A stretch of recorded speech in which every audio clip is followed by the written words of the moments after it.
a very special Sunday program.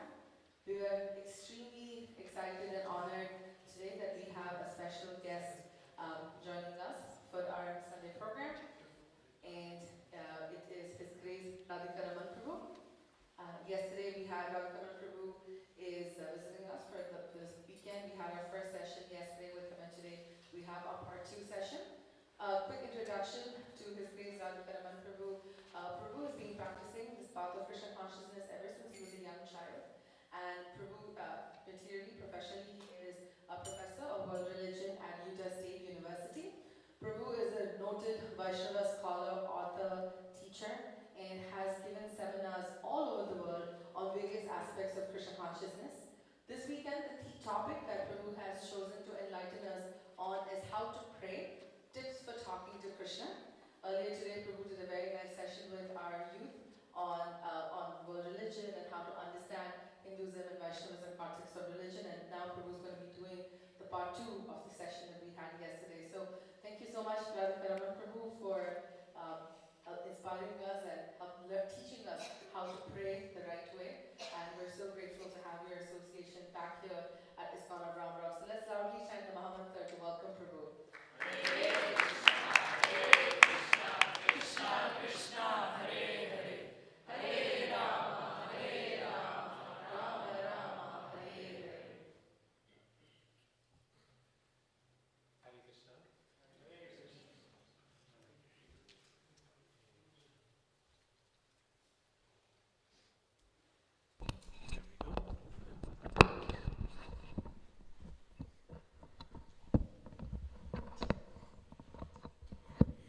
Hare Krishna.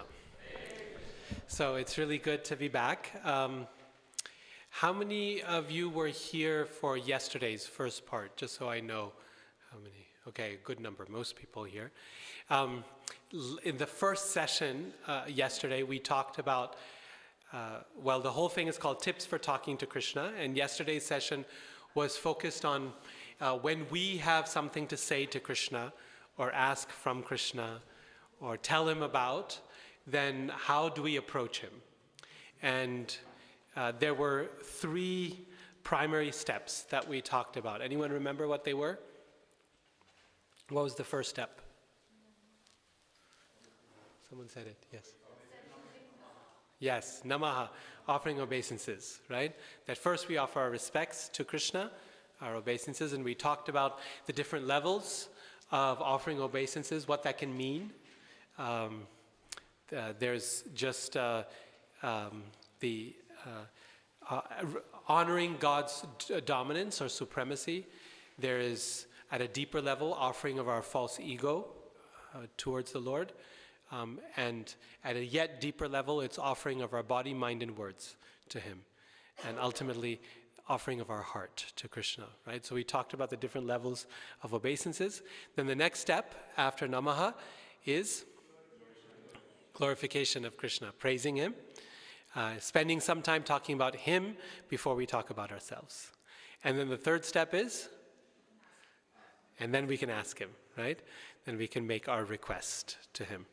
So yesterday we focused on that. Today, thank you, Prabhu. Today I want to talk about what is what can we expect as Krishna's response. So now that we've tried our best to request something from Krishna, to say something to Him, then is Krishna going to respond or not? And if He is going to respond, what kind of response are we going to get? Okay, so that's the second half, and we'll try to cover this in about 45 minutes or so and leave a few minutes for questions and comments. So please repeat after me. Om Namo Bhagavate Vasudevaya. Om Namo Bhagavate Vasudevaya. Om Namo Bhagavate Vasudevaya.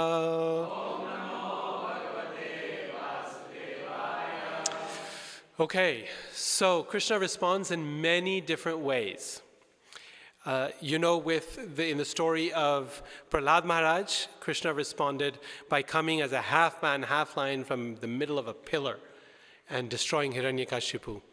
In the case of Gajendra, the elephant, Krishna appeared on the back of Garuda. Garuda skandam aropya. He came on the shoulders of Garuda and swooped down to kill the crocodile. In the case of Narada Muni, in his previous life, Krishna appeared in the core of his heart as he was meditating. Gave him darshan inside. For Dhruva Maharaj, he appeared externally in front of him. So Krishna can respond in many different ways. The key thing to remember is that Krishna, we should not necessarily equate physical protection, physical safety with Krishna's protection. Sometimes when we pray to Krishna for help, we assume that his response is going to be along the lines that we expect. If I'm asking him for a job, Krishna's going to give me the job that I want, that I expect he's going to give me. If I'm asking for physical protection, Krishna's going to give me that physical protection. If I'm asking for health, Krishna's going to destroy the disease I have. Maybe he will, but not necessarily.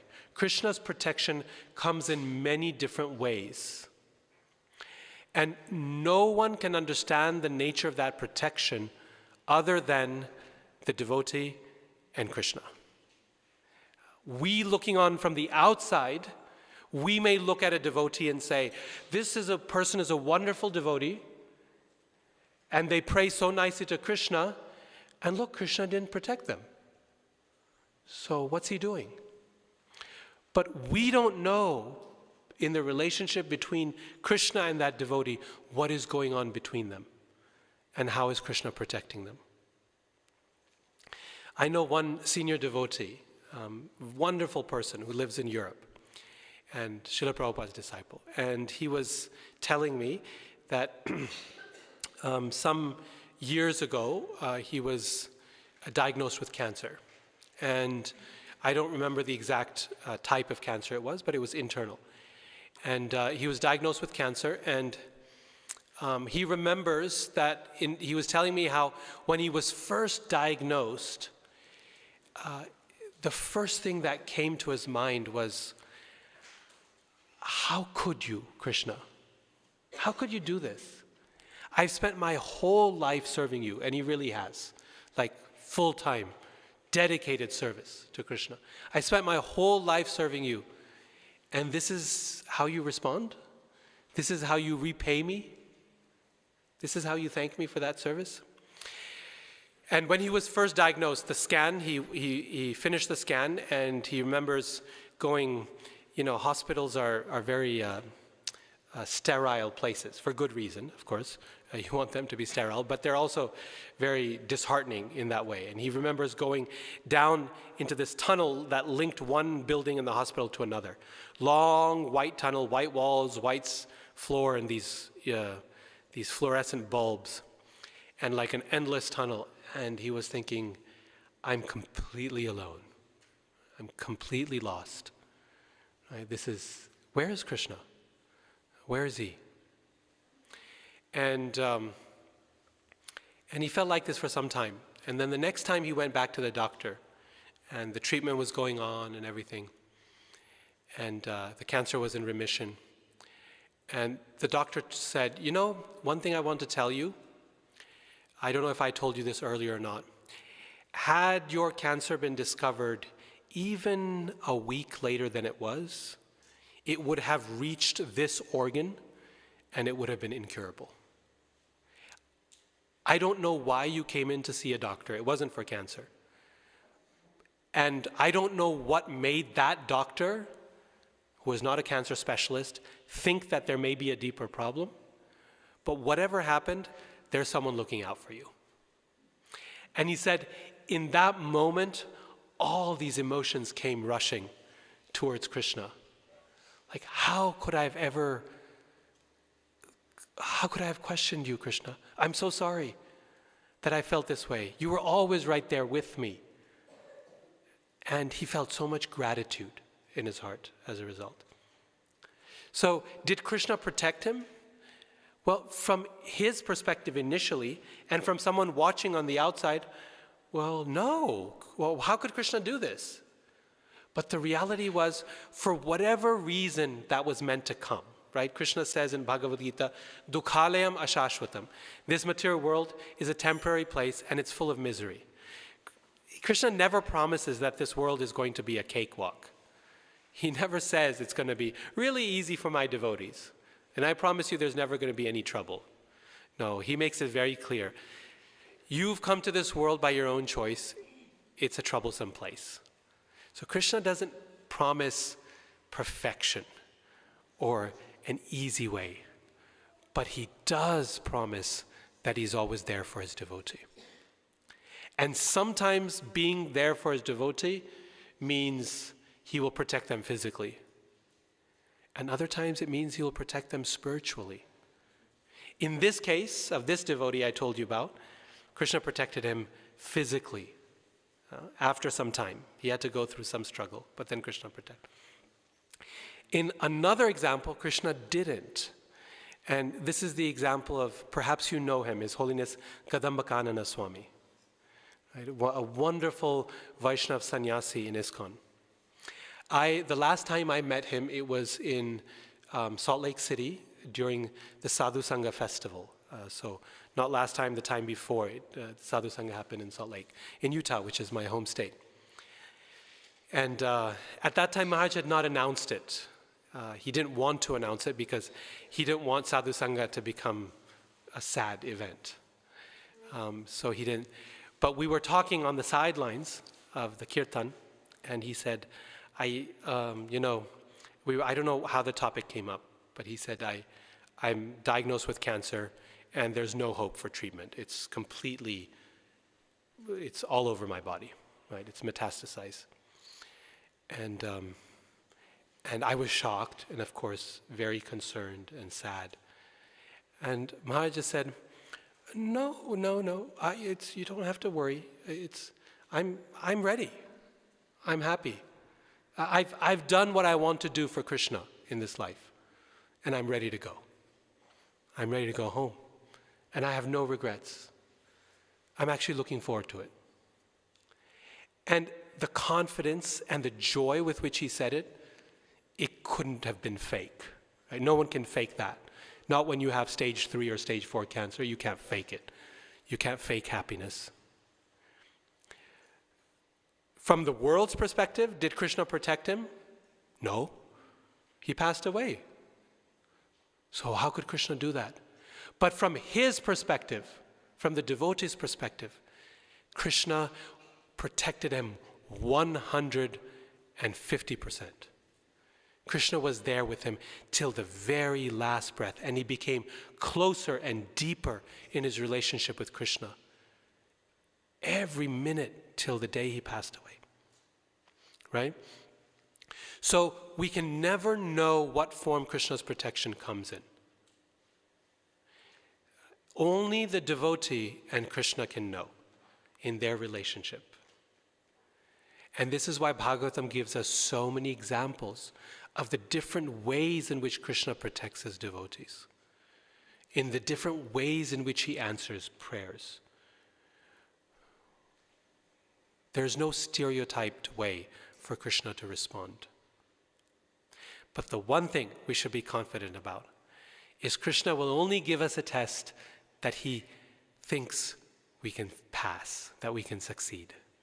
If we're practicing Krishna consciousness, if we are his sincere devotee, Krishna will only give us things that we can succeed in, that can make us stronger, that can draw us closer to him. If you look at the life of the Pandavas, Krishna gave such difficult tests to them. But that's because they were really top-notch quality devotees. And Krishna knew that they could set a shining example to the world. He hasn't, thankfully, given me tests like that, because I'd probably break from that experience, right? So Krishna helps us. He wants us to grow. And he'll always protect us by doing what is good for us. And remember, that was part of the discussion, the first thing we talked about last time. Why go to Krishna? Because Krishna always gives us what is good for us, not just what we want. Right? He gives us what we need for our benefit. I'll give you one more example. There was a disciple of Srila Prabhupada in the East Coast who developed severe Alzheimer's. And he had been out of touch from devotees for many, many years. Like no one knew where he had gone. He had kind of drifted off. But he had never given up his chanting of Hare Krishna and his dedication to Srila Prabhupada. Years later, somehow his godbrothers got word that this devotee was in a end-of-life care home, and he was coming near his end. Or I don't know if it was near his end, actually. It wasn't close to his end. That he had just a very advanced stage of Alzheimer's. And they wanted to go visit him. And so the devotees went, and they didn't know exactly what his name was, because they just knew him by his devotee name, his initiated name, the name Prabhupada had given him. So they went to this nursing home, and they said, we're here to see such and such person, and we don't know exactly what their name is, but they were dressed as devotees. And the person who was working there said, "Are you the Hare Krishnas?" And they said, "Yes." He said, "Then we know exactly who you're looking for." And they said, "Why?" Because this devotee, this man in that care home, the Alzheimer's was so advanced that he could not remember his own name, he could not remember any family members, or his own background or history. But for some reason, no one could figure out, including himself, every evening he would insist in bringing everyone together to the music room, and he would lead everyone in chanting Hare Krishna in Kirtan. And everyone there knew the Mahamantra in that care home. Someone who couldn't even remember his own name would lead everyone in chanting Hare Krishna. And even he didn't know why. Like if you asked him, "Why do you chant Hare Krishna?" He wouldn't be able to tell you that, "Oh yeah, I met the devotees in 1969, and he didn't know any of that, right? But he remembered Krishna. Everything was lost from his life, but Krishna was still right there. He never gives up his devotee. So did Krishna protect him? From an outsider's perspective, no. Look at how much he's suffering. But from the devotee's perspective, it's the only thing that he was attached to still in his life. Krishna never gave him up. One last example. This is another devotee I know, a good friend of mine. He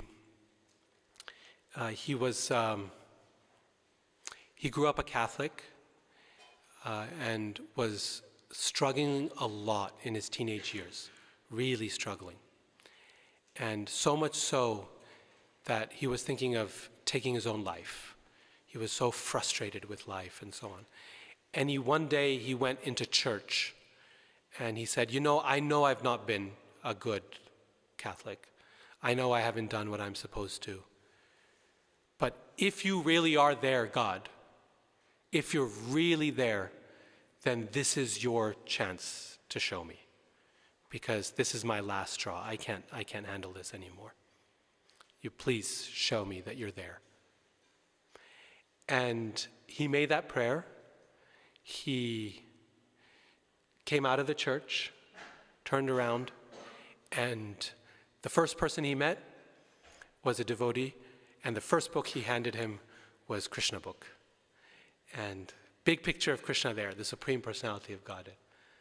And who is this? What's this book? Oh, this is about God in his appearance 5,000 years ago. You should read it.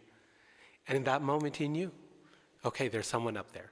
I don't know if this religion is true or not, I don't know who God is, but I know there's someone there, right? Someone up there who's listening. So my point is, Krishna can respond in many different ways.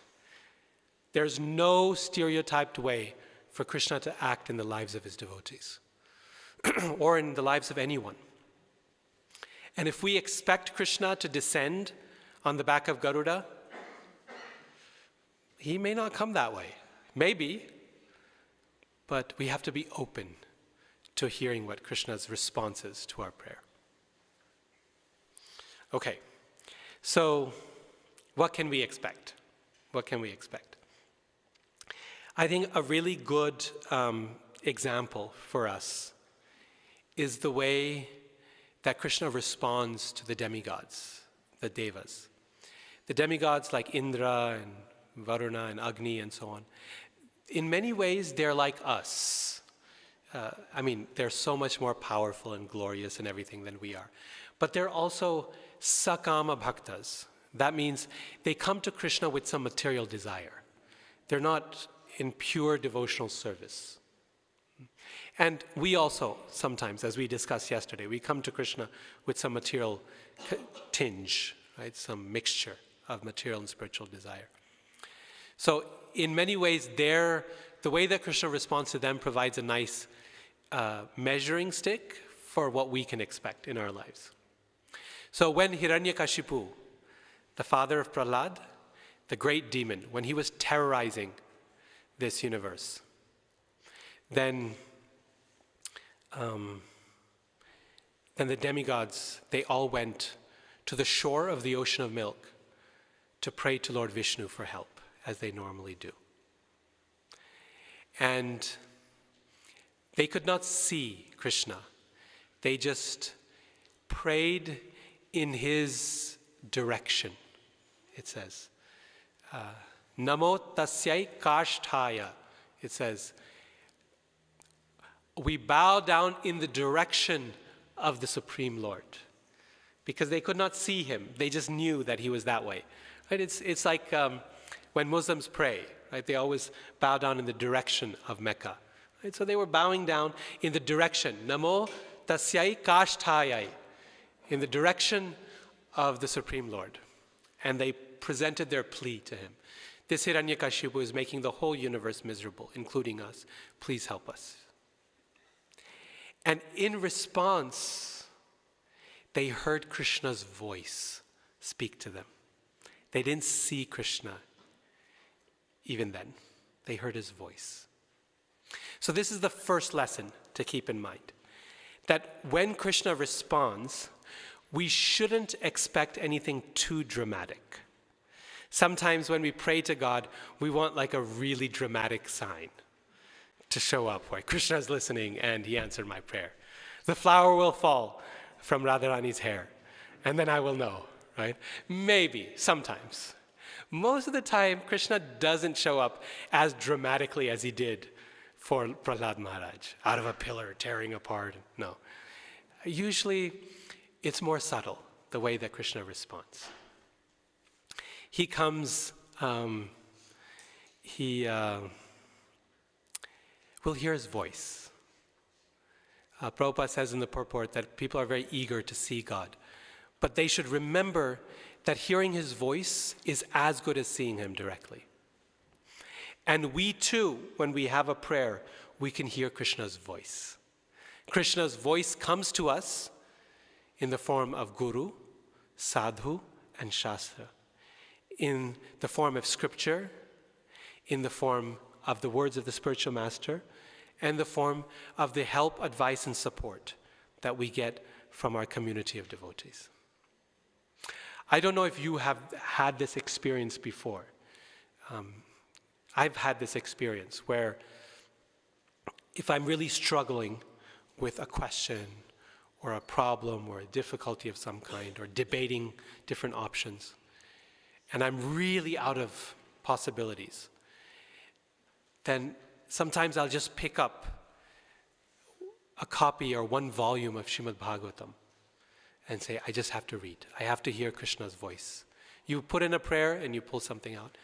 And right there, lo and behold, maybe not in that moment, maybe 3 days later, Again, it's not always dramatic the way Krishna works. Sometimes he does. But I'm reading a purport or a verse, and directly the question I have or the issue I have, Krishna is responding to it. He's giving guidance on what to do. Srimad Bhagavatam, Bhagavad Gita, these books are alive, right? They're not dead. This is Krishna's form. Krishna's Svadhamo Pagate Dharma Jnanadibhi Saha Kalo Nashta Drishamesha Puranarko Donodita. After Krishna leaves 5,000 years ago, this is the form in which he reappears, says Srimad Bhagavatam. This is his body. And so the answers are here, and the scriptures will speak to us. The spiritual master will speak to us. Prabhupada will speak to us through these purports. And we will hear what we need to hear from the community of devotees. Sometimes that devotee will have no idea that they are answering a long-standing prayer of yours. They're just talking about something else. They're just giving class. And you're like, wow, that was just what I was wondering, right? So Krishna works in amazing, magical ways through Guru, Sadhu, and Shastra. And he'll also give indication from our heart sometimes. But remember, his voice is the way in which we have darshan of Krishna, primarily. Our ears are far more capable instruments than our eyes are. Human beings have very poor eyesight, especially me. Without these glasses, can't see anything. But our ears, they're very, very good, very sharp. And we have the capacity to hear things through our ears and through our heart. Jitatmana prashantasya paramatma samahita. The Lord also will speak from within the heart if our senses are controlled. So that's the first thing to keep in mind. Okay? When the demigods pray to Krishna, they hear his voice. We shouldn't expect anything too dramatic in Krishna's response, and we should expect to hear his voice. Okay? That's the first thing. The second thing, once Krishna does speak, he tells them, Jnatam etasya dauratmyam. The first thing he says, Jnatam etasya dauratmyam. My dear Indra and other demigods, don't worry, I know all the evil things he's doing. Jnatam, it's known to me, I know. That's the first thing that Krishna says. And that is the first thing that should give us relief from our problem, from our challenge, is the fact that Krishna knows. Someone knows. I don't know if you've had this experience before, but when I'm going to a doctor for this problem or that, after I tell the doctor my problem, half of it is already solved at that point. I already feel better. Okay, someone knows, right?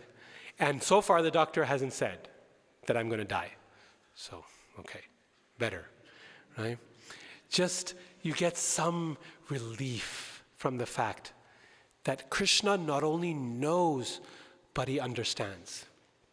You know, in Bhagavad Gita, in the 4 essential verses of the Gita, in chapter 10, the 4th verse says, Tesham evanukampartham aham ajnana jam tama nashayam yatma bhavasto jnana dipena bhasvata.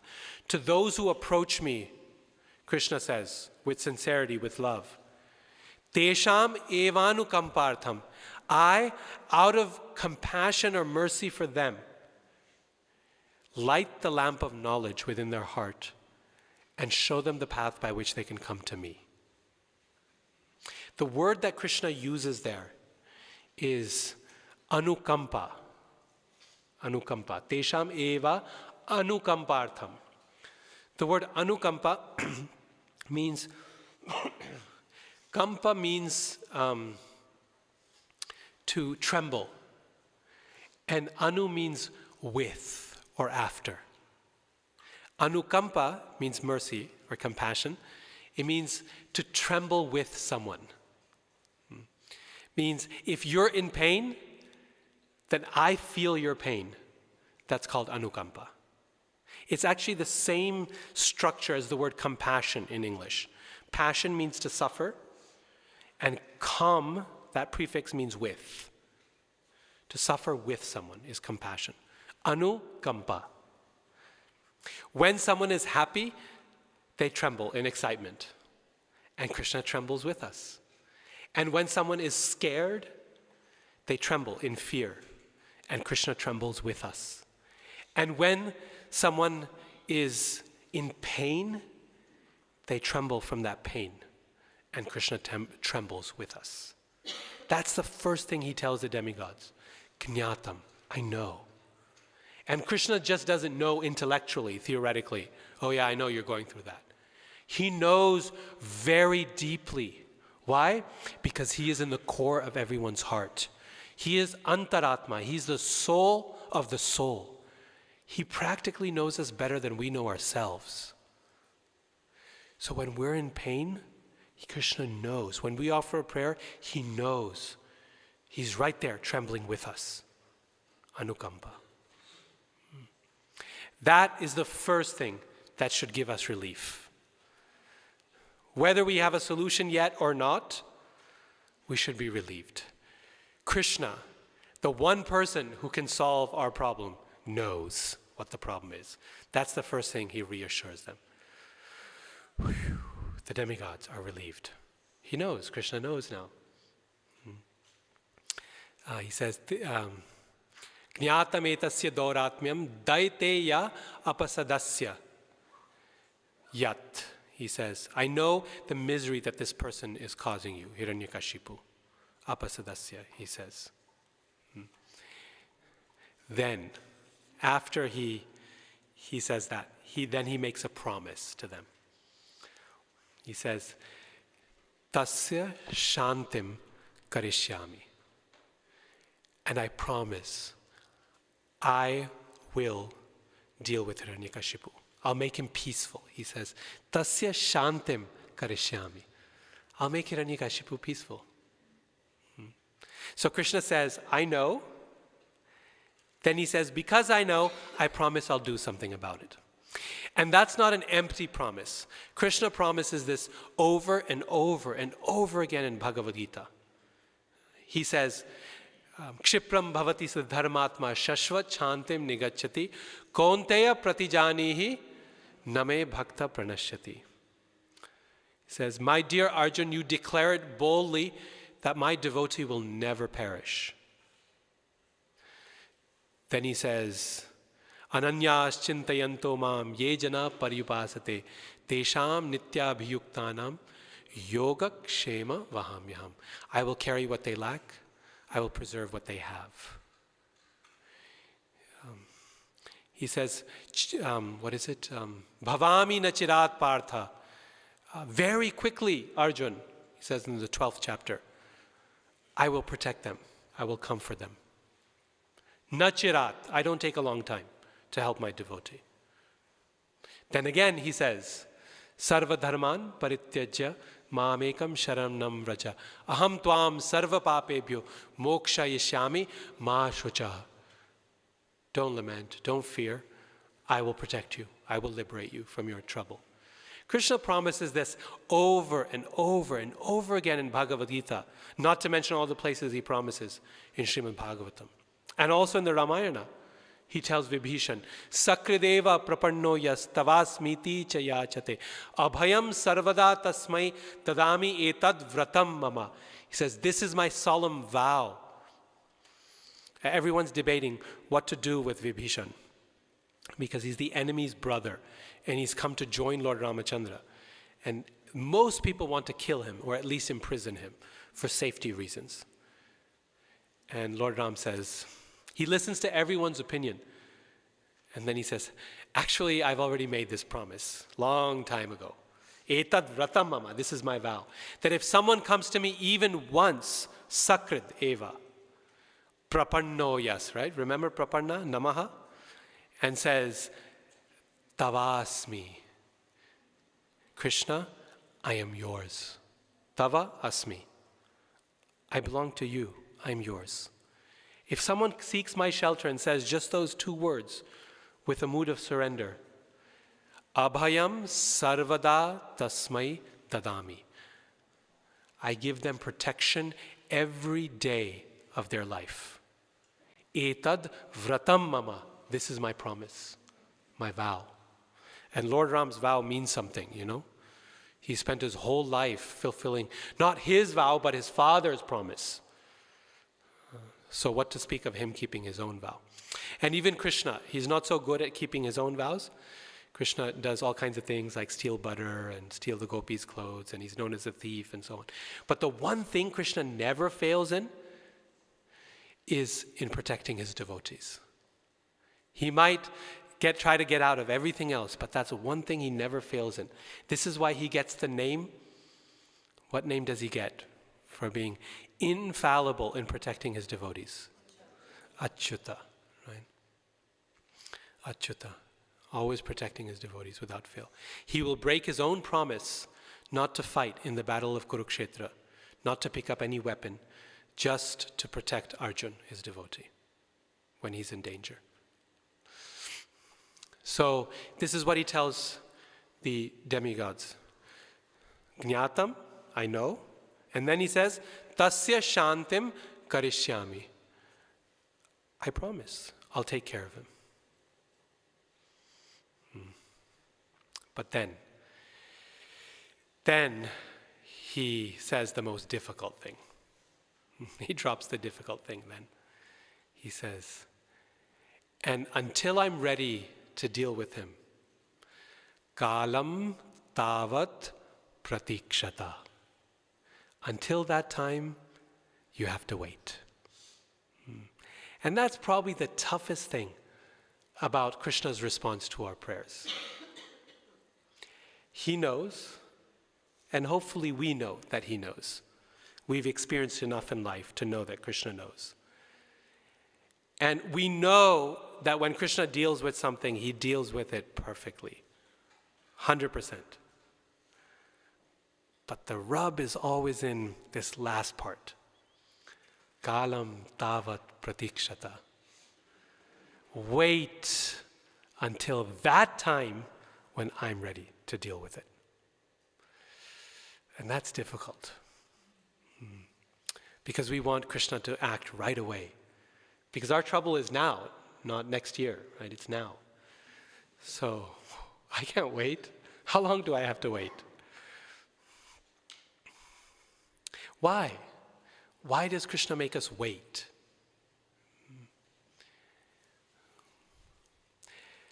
Maybe he needs time to figure out the solution. A lot of different options, weigh the different possibilities, test different strategies. Maybe he needs resources he needs to collect, fundraising, things like that, to get ready. It's expensive to descend to the material world. Maybe he can't make up his mind. Maybe we're not important enough. He's got other priorities first. No, none of that. Right? None of that. The reason Krishna makes us wait is because the time between when we ask Krishna for help and the time that he responds, that interim period between asking and response, that's the journey of faith. That's where we learn how to trust Krishna. I always used to wonder as a child when hearing the story of Prahlad. You know, one of the things that Hiranyakashipu does is he pushes Prahlad off the cliff. Maybe you've heard me say this before. He pushes Prahlad off the cliff, and Krishna catches him, right? And I used to wonder, why does Krishna catch him at the bottom of the cliff?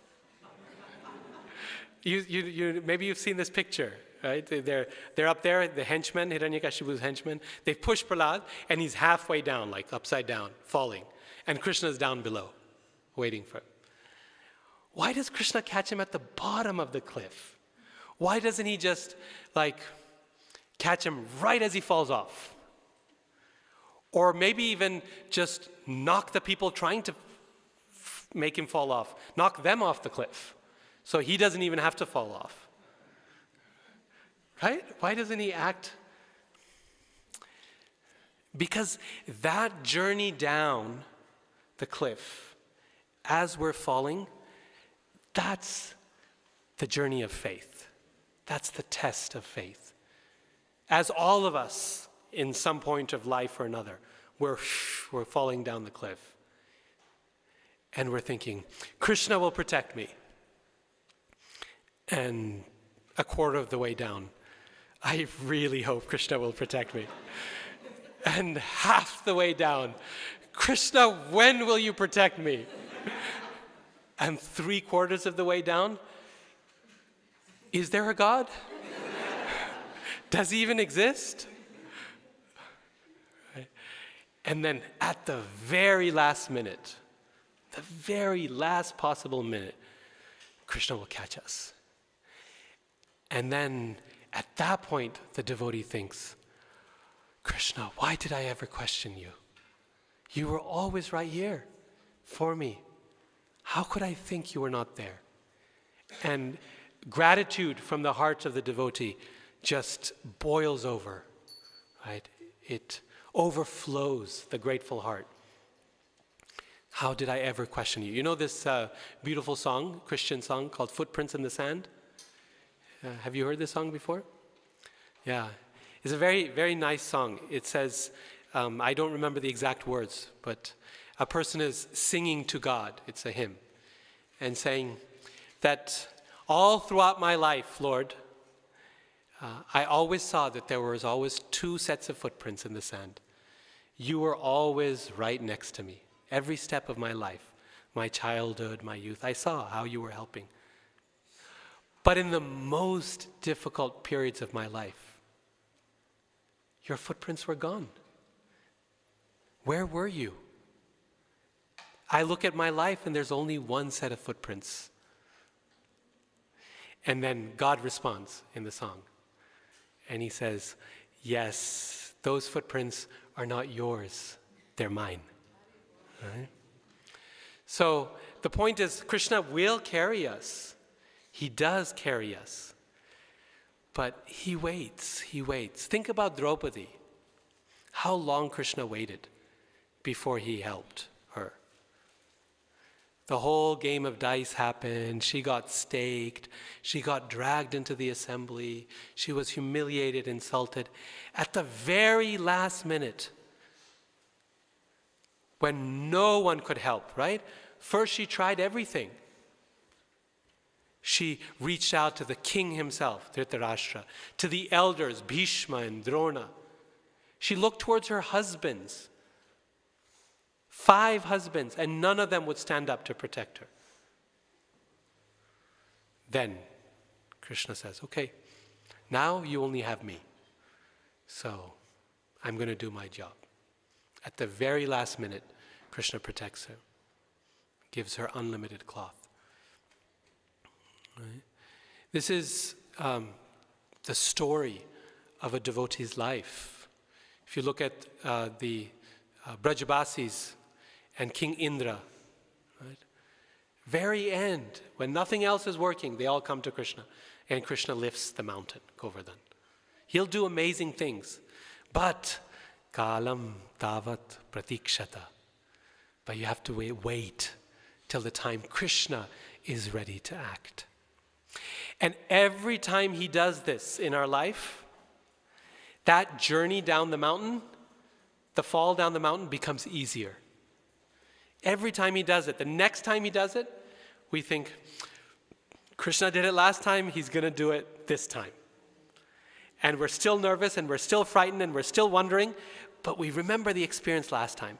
Krishna helped me, right? The last time I was struggling, Krishna really helped. This time he'll come too. And the 3rd time, it becomes even easier. And the 4th time, yet easier. And eventually we come to the point of Prahlad Maharaj.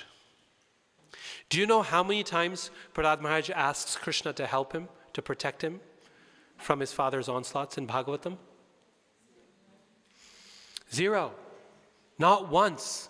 He prays so many things to Krishna. Not once does he ask him for protection. You know why? Not only is he confident that Krishna will protect him, but he's seeing Krishna all the time. The first time we meet Prahlad Maharaj in Srimad Bhagavatam, he's in a state of ecstasy. He's crying tears of joy. Sometimes he's crying, sometimes he's laughing. Sometimes he's dancing because he's feeling Krishna's presence right there. So he's not wondering, will Krishna protect me, will he not? Krishna's right there.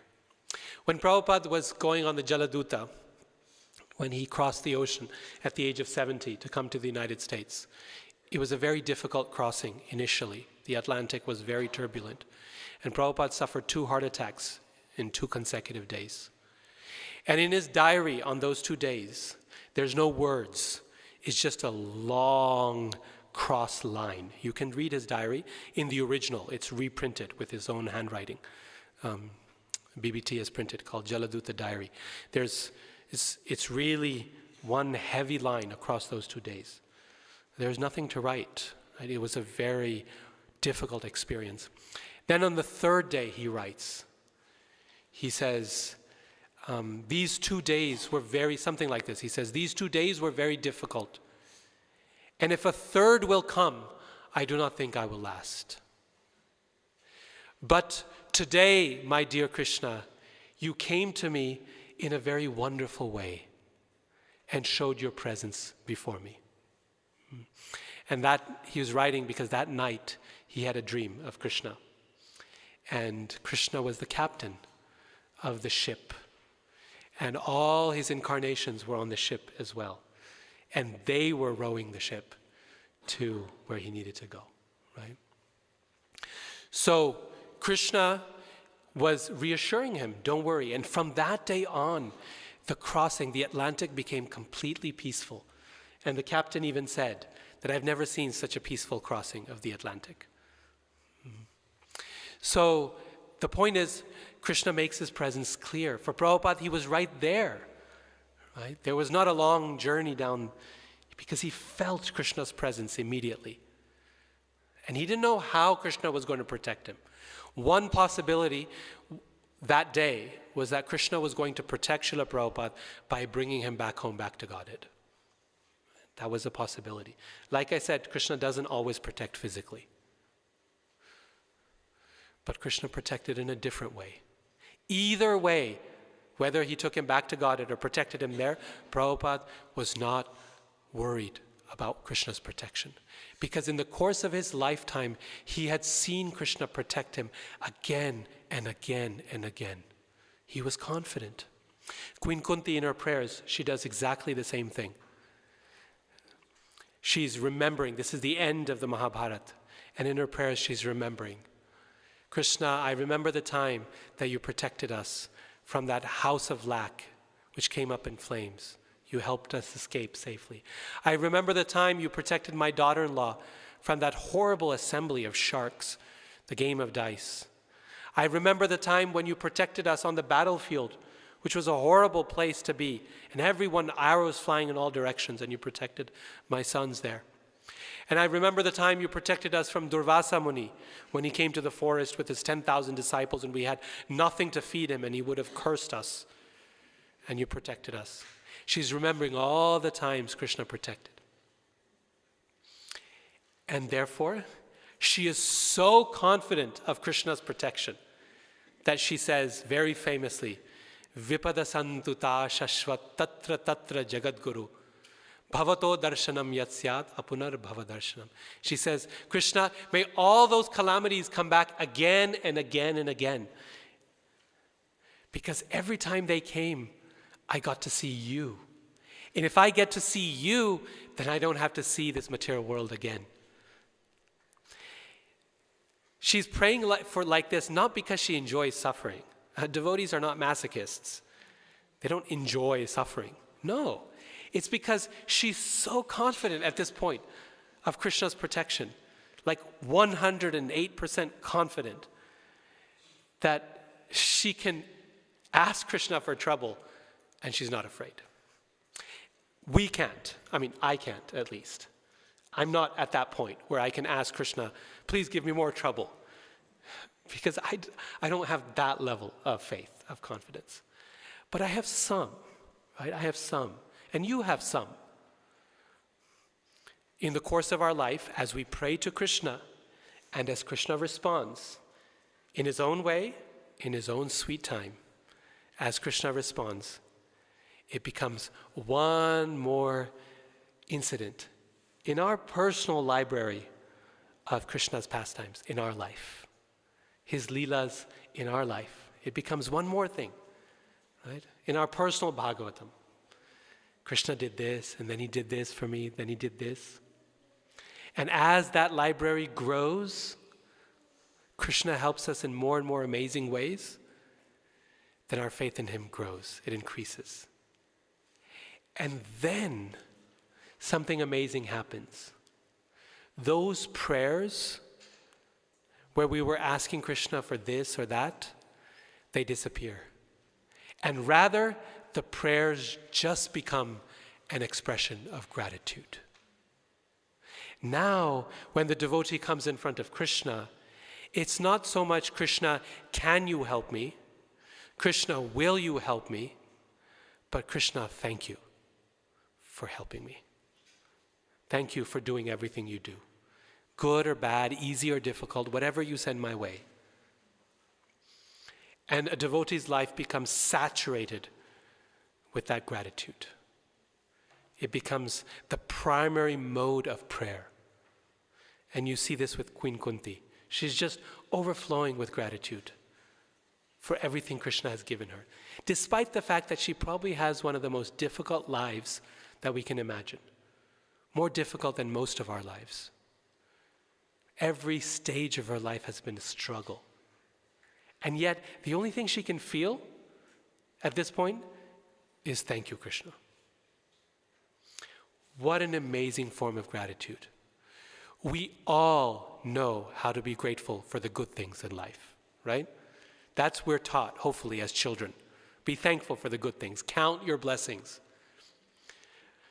But we know that we're really practicing gratitude when we have the ability to say thank you for all the bad things in life. When we're grateful not just for the good, but also for the challenges. Granted, it takes some time. It's difficult to be grateful for difficulties in the moment as you're struggling. People like Prahlad can do that, but for us it's tough to feel grateful in the moment. But at least in hindsight, we can. Maybe you've had this experience, something that you really struggled with. A year later, 5 years later, 10 years later, the more difficult it is, the longer it takes. Right? 10, 15 years later, you look back and you go, wow, that made me who I am. That really, I got to know Krishna in such an amazing way in that moment. Thank you, Krishna. And then when you have darshan of Radha Kunja Bihari, then it's in a different way, right?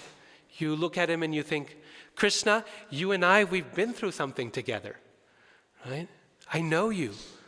I know how you act. And it's not always straightforward, and it's not always the way I expect, but it's always wonderful, right? And that's how the Brajbasis respond after Krishna lifting the mountain, after Govardhan Leela, after that big struggle where their whole lives were destroyed. It was like a hurricane coming through. And all their villages, their little huts, everything destroyed. They had to rebuild. And after the whole experience, that chapter in Krishna book, you know what it's called? There's the lifting of Govardhan Hill, and the chapter after is called Wonderful Krishna, right? Because all the Brajbasis are getting together and saying, how wonderful is Krishna? The way in which he acts, the way he protects us. Sure, he takes a little time, and sure, we have to go through a lot, even when we're living right with him. But he lifts mountains for his devotees. Who does that? Right? Who does that? So that becomes then the dominant mode of prayer in the life of the devotee. That's when we come to the point of being able to say, Krishna, I don't want anything. You see the process? This is why in the beginning yesterday we were saying, yes, you want something, go to Krishna. Because by the end of this process, you'll come to the point, it may take a lifetime, but you'll come to the point of saying, Krishna, I don't need to ask you for anything. I know you're always there for me. I know you're going to act in wonderful ways. All I want to say is thank you. All I want to say is just keep me next to your lotus feet. That's all. As Chaitanya Mahaprabhu prays, Ai Nanda Tanuja Kinkaram Patitam Mam Vishame Bhavamudo Kripaya Tava Pada Pankajasthita Dhuli Sadrisham Vichintaya. My dear Lord, I don't want anything from you. Na dhanam, na janam, na sundarim. Kavitam va jagadisha kamaye. All I want is just keep me right next to your lotus feet. That's all I need from you. Because then I know everything else is taken care of. Right? So, sthita dhuli sadrisham vichantaya. Think of me like a speck of dust at the bottom of your lotus feet. And then that's the perfection of prayer. That's the ultimate point of prayer that we can all aspire to. We can't imitate, but we can aspire for it. And one day we can achieve it just by bringing all our prayers to Krishna. The good, the bad, the ugly. Bring it all to Krishna. Akamova, sarvakamova, mokshakama, whatever you have. Be honest with Krishna. Bring it to him in the way that we described. Say, Krishna, this is who I am. Please help me. Help me do better. Help me get better. And then by the end of it, we can expect this. Right? That we will have to say to Krishna, Krishna, I don't want anything from you. I'm just happy to be with you. So keep me next to you, please. Okay? Thank you very much for your attention. Hare Krishna.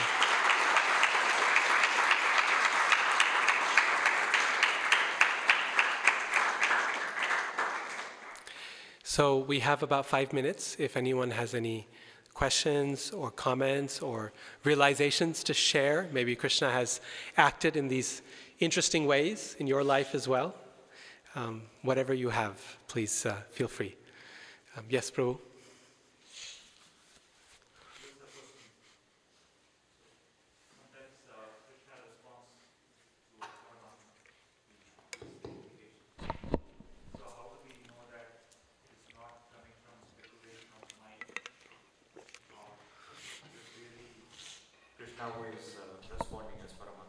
Yes.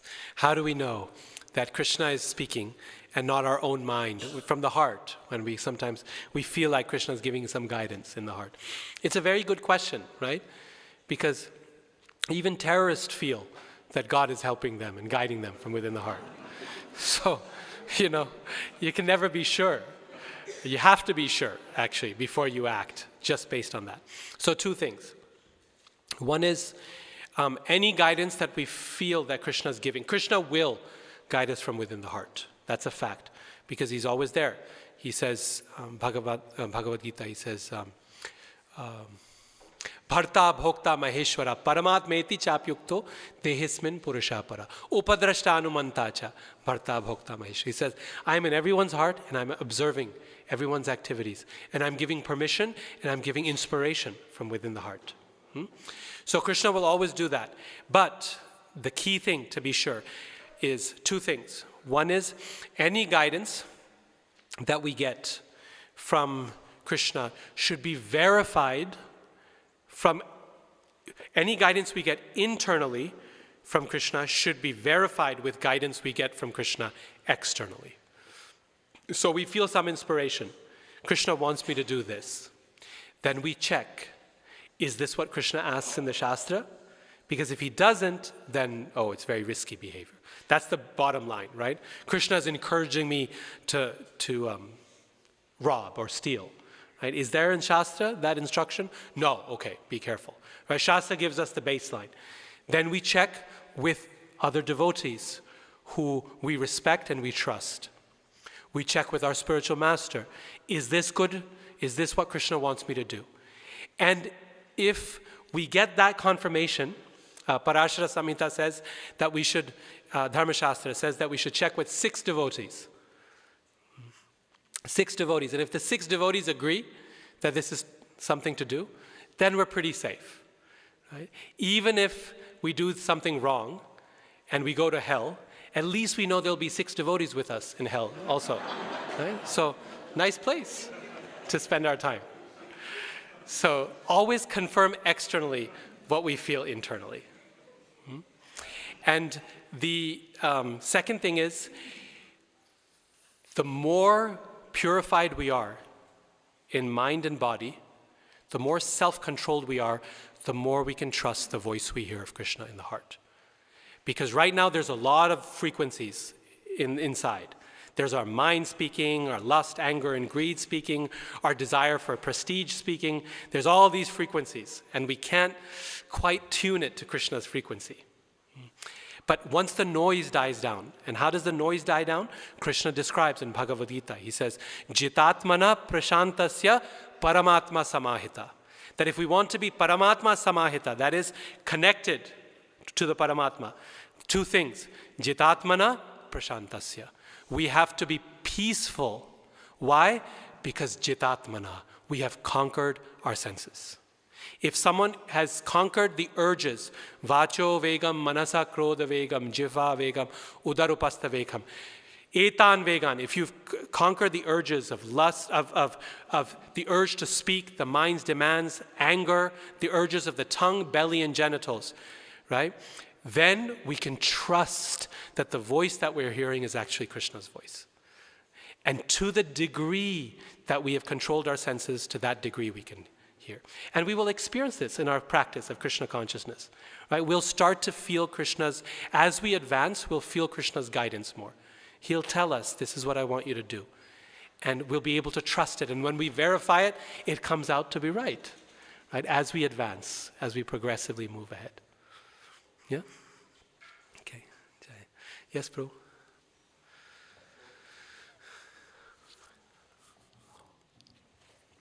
So as devotees, we do get realizations or these inspirations.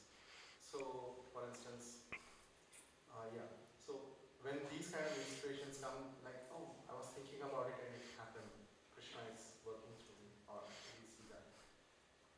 Do we share with devotees or do we not share with devotees that these realizations have come? We should always share with devotees. We don't have to share with the whole world, but Nectar of Instruction tells us, Dadati pratigrihnati guhyam akhyati pritchati. That we should be willing and able to share in confidence with devotees whom we trust. And that's a sign of simple, Goswami says, consciousness. If we don't have such in our life, then we don't actually have association. Right? We have association in a minimal sense. Oh, we get together, we dance together, and we eat prasad together. But Rupa Goswami says real association, these 6 things. Dadati pratigrihnati, giving gifts, receiving gifts. Guhyam akhyati pritchati, revealing our mind and confidence, our realizations, our inspirations, and hearing from them what they have to say. Pungdete, we feed them prasad, they, right? When you are able to do these 6 things with people, then they are your real satsanga. They're your real association. And that's very important in Krishna consciousness.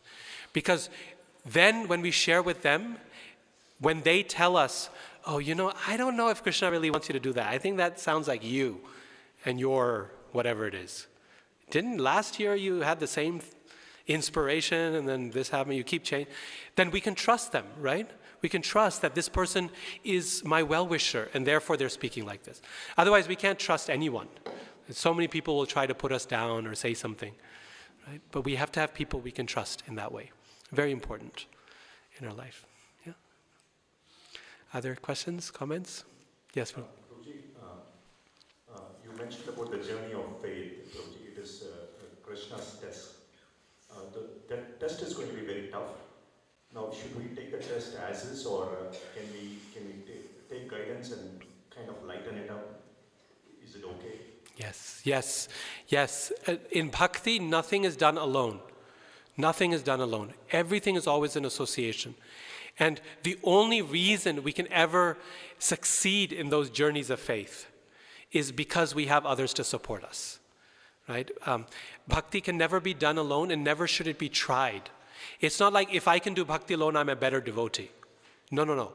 If you're trying to do bhakti alone, then you're not a devotee. It's not that you're a better devotee, you're not a devotee. The word bhakti comes from the root bhaj in Sanskrit. Bhaj means to worship, but more fundamentally, the literal meaning of bhaj is to share. In Sanskrit, bhaj means to share. Why? Because bhakti is the sharing between the devotee and God, and between one devotee and another devotee. Madchitta, madgata prana, bodhayanta parasparam, kathayantascha mam nityam, tushyanti cha ramanti cha. That is the definition of bhakti. Alone, you can practice yoga, you can practice jnana. You should. Krishna says in 6th chapter, go to a secluded place. But for bhakti, he never gives that instruction. In fact, if we try, then like Bharat Maharaj, we will fall down. There's guaranteed, right? That's a guarantee. So therefore, every test is there only because Krishna knows we have support. And it's only through that association of devotees that we can succeed and we can come out with flying colors. We should not try to be a martyr and do it alone. Krishna is not impressed by that. Yes. Okay. What do you want? Probably just wanted me to share the experience of Krishna consciousness and how Krishna protects us or leads us to Him. So I experienced this in maybe 12 years ago. So the question is that why does Krishna test good people the most? And then this is the same question I asked my brother and my brothers. Actually, it helped me because he directed me to a guru. I was in Calcutta at that point of time. And from then, at that point of time, from then onwards, there is no looking back. So as you rightly said, when you want to practice bhakti, you should share it so that we don't know in which form Krishna guides us to a guru. So thank you so much. Yes, yes. Thank you. Very nice question. So why does Krishna test good people? Prabhupada gives the answer to this in Srimad Bhagavatam 1st canto. There's 2 reasons. One is because it's those good people that Krishna wants to draw close to him. He's not looking to draw some demon close to him, right? He wants to draw the devotees close to him. So Krishna tests his devotees because he wants to draw them even closer. They're already wanting to come, and Krishna says, okay, then I'll show you the way. This is how you come closer to me, right? Number 1, because this is the devotee's desire. Krishna fulfills the desire in this way. Sometimes I pray to Krishna. I say, Krishna, I really, really want to advance in Krishna consciousness. I want to be your devotee. I want to get better. But please don't make it too hard. Like, do it softly, a little bit at a time. Because, all right, you ready? And then Krishna will give us a whoa. It's really, right? So when we want to advance, we don't realize when we want to advance, that's what we're asking Krishna for, right? He gives us some challenge and we get better. Just like when you're trying to learn sports, right? The coach will give you a challenge. Do this. The last time you did this, do this time. And you can complain, you can say, but coach, why are you making my life so difficult? And, well, didn't you want to become good? Right? Don't you want to become a better athlete? So I have to help you with it, right? So a devotee, when Krishna gives a devotee struggle, it's different than the average person. When a devotee experiences some struggle, then he knows that it's coming from someone who cares for him. It's not the impersonal law of nature. It's like wrestling with a intruder in your home in the middle of the night versus wrestling with a friend. Like sometimes you wrestle with your kids, when they're small. You have a fight. And in the process, okay, someone punches someone and you get a little hurt. But it's different, that experience, right, than wrestling with someone who's trying to kill you. So the point is, the devotee, in the devotee's own life, when this sort of thing comes, the devotee knows, this is Krishna wrestling with me. This is not Maya Devi, this is not Satan doing something to me. This is Krishna who's wrestling. So it's okay, even if he punches me sometimes, it hurts. But I know it comes from a place of love. That's the first thing. Krishna gives good people challenges because he wants to make them better. He wants to draw them closer because they want to be better. And the second reason is because when Krishna gives tests to his devotees, then he can set an example for the world. He knows that those devotees will pass that test with such flying colors that the whole world will learn how to handle distress. And this was the example of the Pandavas. Prabhupada describes in the purport. In Canto 1, Bhishma Dev asked the same question. Bhishma Dev is asking exactly the same question you asked. How is it? These are the friends of Lord Krishna. He's known as Krishna Sakha, Arjun. And you had to go through so much, you do not deserve to go through all this. And Prabhupada writes in the purport, Krishna teaches the world by teaching his devotees. The Pandavas didn't need to learn how to surrender, but Krishna wanted to teach the world, right? By Kadamba Kanana Swami's example, we can all learn from that, because one day we're all going to be there at that point, right? But by giving that test to him, and him passing with flying colors, now I can learn something. Oh, this is how I need to approach. How cheerful he was. How is that even possible? Right? I learned something from that. So these are the two reasons Krishna gives difficulty to good people, is to make them better, to draw them closer, and to teach the world. Thank you, Prabhu. Hare Krishna. If I'm reflecting from this question, always I have a question in my mind. When Krishna has taken the birth, right, he left Devaki and Vasudeva. Again, he has come to Vrindavan, stayed with Nanda Maharaj and with Yashoda Maya, right? For settling, again he left childhood friends, gopis, and he came to Mathura, right?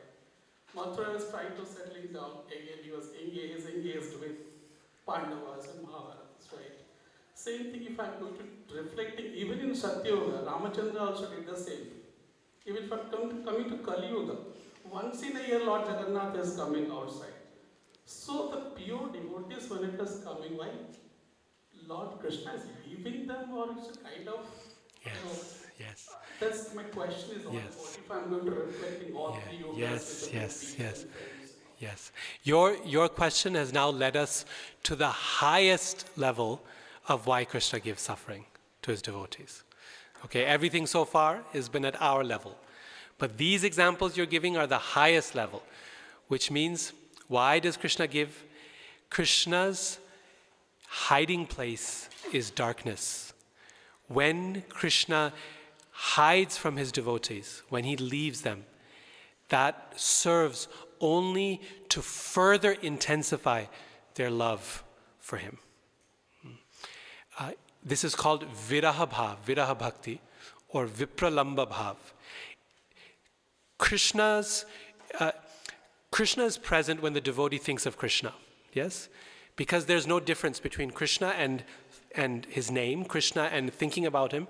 When a devotee thinks of Krishna, Krishna is present. A devotee thinks of Krishna even more intensely when Krishna is absent, when he's gone. Therefore, the more absent Krishna is, the more present he is in the life of a devotee. That's a paradox, right? And therefore, Srila Prabhupada explains that the separation that devotees feel from Krishna, that is the most intense form of joy and the most intense form of suffering. It is like hot sugarcane juice, too hot to drink and too sweet to resist. Or like good chutney, Good chutney has to be too hot to eat, too spicy to eat, but too sweet to resist. This is the experience of the devotee. It looks like suffering to us, but for the devotee is incredible joy, the most intense experience. Now, Krishna doesn't make it happen all the time because it's too intense. But I'll give you another worldly example. If you ever go to one of these crazy theme parks, I know in Utah we have, Virginia I used to have, probably in Texas you have these big theme parks, right? Six Flags and Busch Gardens and places like that. You look at the faces of the people on the rides, they don't look like they're happy. Right? And they come off, you think, why are you doing this to yourself? Isn't it scary? Yes. Isn't it intense? Yes. Do you want to do it again? Yes. Right? It's like that, right? This intense separation from Krishna is like that. To everyone on the outside, it's like, oh my gosh, you want me to worship Krishna? That's what he does to you? He'll disappear for a lifetime after you've fallen in love with him, like he did with the gopis? Or after you've given birth to him, then he'll disappear for so many years with you in a prison? This is what your God does to you? And the answer is yes. And does the devotee want more? Yes. Right? Because in that intensity of separation from Krishna is the devotee's greatest joy. Because their remembrance of Krishna grows even deeper. Their love becomes more passionate. And in that intensity, Krishna is felt even more closely in the heart of the devotee. Thank you. Hare Krishna.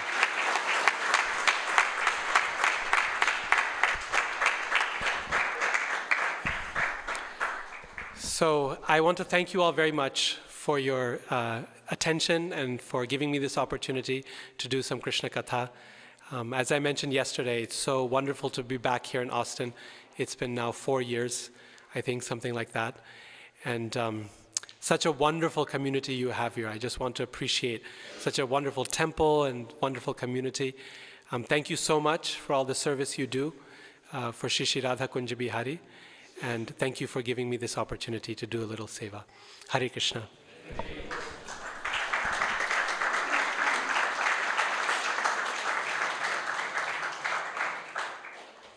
Thank you so much, Radhika Raman Prabhu, for really helping us appreciate Krishna's response time. So that next time when we feel like we have a slow response time from Krishna, we know that it's for us to cherish, because as Prahlad Maharaj is pushed up the cliff, Krishna is not procrastinating. That much we can guarantee, and Krishna is not following ISD. It's just a journey of our faith. So thank you so much for that. Let's give a round of applause to Radhika Raman Prabhu.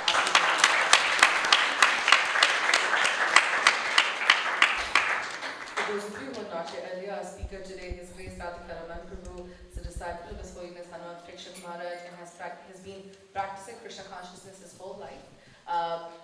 By profession, he's a professor at Utah State University. He teaches world religion there. And Prabhu has been teaching seminars like this. He's a notable author, scholar, and has traveled globally sharing these practical applications and teachings from our Shastra and making them very relevant, making them into practice that we can do in our day-to-day life. So we're very grateful that Prabhu has come here again after a couple of years and enlightened us on how to pray and how to listen to Krishna. So thank you so much for that, Radhika Raman Prabhu. The next part of our program is Aarti. We request everyone to please rise during Aarti, and you all can come a little closer to the altar as well. After the Aarti, we will do announcements and then we will serve Prashad. Hare Krishna.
Hare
Krishna, Krishna Krishna, Hare Hare, Rama Hare Rama, Rama Rama Hare Hare, Hare Krishna, Krishna Hare Hare, Hare Hare Rama, Rama Rama Hare Hare, Hare Krishna, Krishna Krishna, Hare Hare, Hare Rama,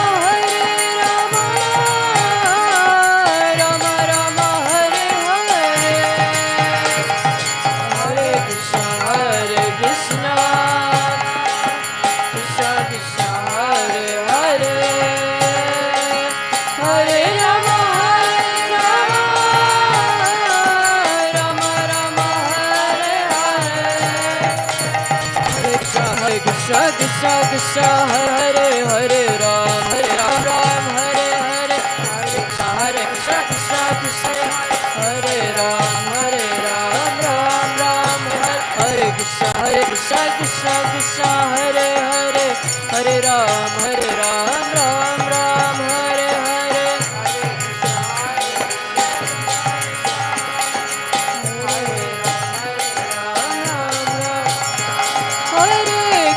Hare Krishna,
Divine Grace Abhay Charanarvind Bhakti Vedanta Swami Shri Prabhupada ki Nityalila Pravishna Vishwapad Paramahamsa Parivrajikacharya Ashtotra Shri Srimad Divine Grace Shri Bhakti Siddhanta Saraswati Goswami Prabhupada ki Ananta Koti Vaishnava Vrinda ki Namacharya Shri Haridas Thakur ki Prem Ko Shri Krishna Chaitanya Prabhupada Shri Advaita Gadadhar Sadi Gaur Bhaktivinoda ki Shri Shri Radha Krishna Gopinath Shyama Kunda Radha Kunda Giri Govardhan ki Brajbhumi Shri Vrindavan Dham ki Mayapur Navadvip Dham ki Purushottam Kshetra Jagannath Puri Dham ki Dwarika Dham ki Tulasi Devi ki Ganga Mayi ki Jamuna Mayi ki Bhakti Devi ki Shri Shri Radha Kunj Bihari ki Shri Shri Gauritai ki Shri Shri Jagannath Baldev Subhadra Maharani ki Shri Shri Lakshmi Shingadev ki Shri Shri Sitaram Lakshman Hanuman ki Srila Prabhupada ki ISKCON Round Rock Yatra ki all glories to the assembled devotees. All glories to the assembled devotees. All glories to the assembled devotees. All glories to Shri Guru Gauranga.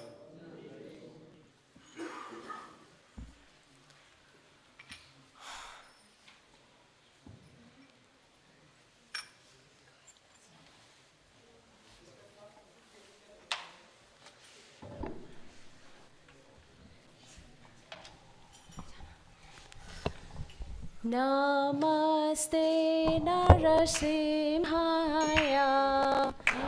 Narasimhaya Praladadayine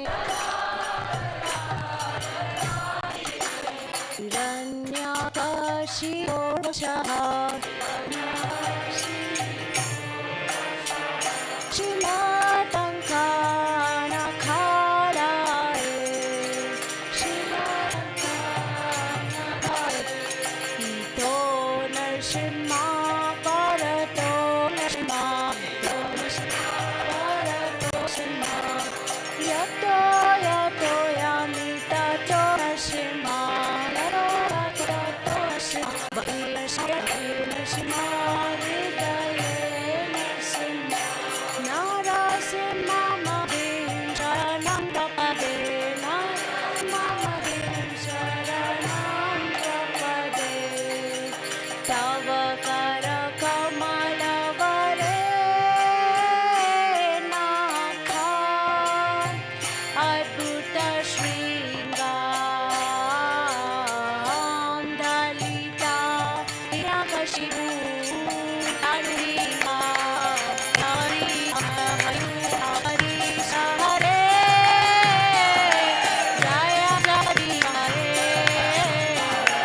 Jaya Jagadish Hare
Singh देव भगवान की जय।